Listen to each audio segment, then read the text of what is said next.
I smile because I hate the BS of the fake ads that come across Facebook that say get featured in Forbes and Fortune and Entrepreneur. And what is it? It's like a PR web press release that goes out there. And you weren't really featured. It's just your name is out there. Now, I don't discredit some of the value of that. Perception is reality. And when our name is in all these publications and we're able to put as seen in, then that's fantastic. But really, that's not getting featured. A feature is, in my opinion, when someone interviews you or talks to you or talks to your peers about what is special about your story and your brand. So at our business, we focus on the value of the interview because I know if I can get on the phone with someone, then it's up to me to sell them on why my story is great. Now, obviously, we're teeing them up and making sure that they have the right questions before they get in there. So what are the top tricks to getting featured? One, a why you, why now. I say this all the time. I go on a franchise website and the first message says, buy my franchise. That is not a why you, why now. A why you is why anyone would care about you and why they would care about it now. It's such a simple thing. That is your headline. And so I like to think and pitching the media, and step one is the headline. The headline goes into the subject line.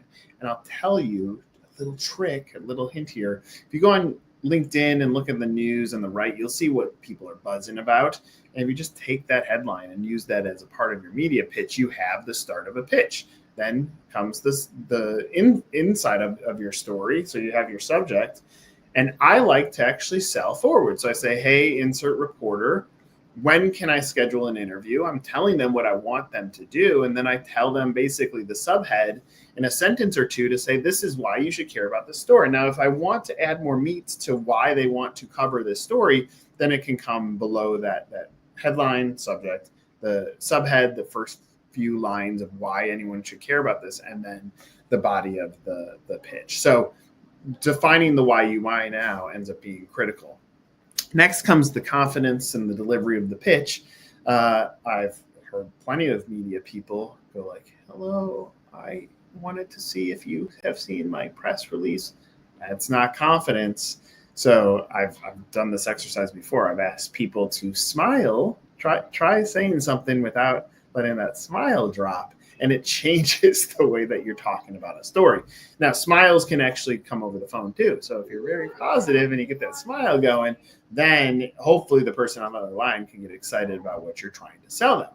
So step one, the why you, why now. Step two is the delivery. Step three is being smart with what you're researching. Like actually, if you're going to pitch someone, research what they actually write about so that you're acknowledging the fact that you actually took 5 minutes to study why they should care about this. Why should they put this in their TV station? Why should they put this in their newspaper?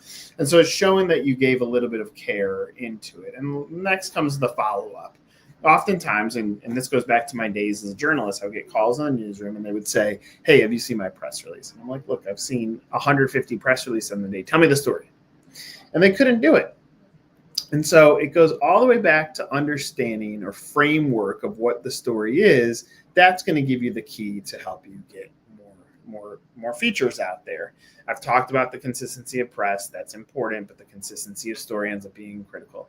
The last little nugget that I'll give you, like if you struggle at coming up with ideas, AI is a fantastic tool to say, give me 20 headlines on my business, and it will actually help you. It can actually help you write your pitch. It won't necessarily go deliver it out to the media in a productive way. You could probably send emails, but you can use the tools that exist to help you craft your story. Once the story is crafted, anybody that has a good story, like you think about great storytellers, you're able to take that great story and deliver it out to the media, which in turn is going to help you get more features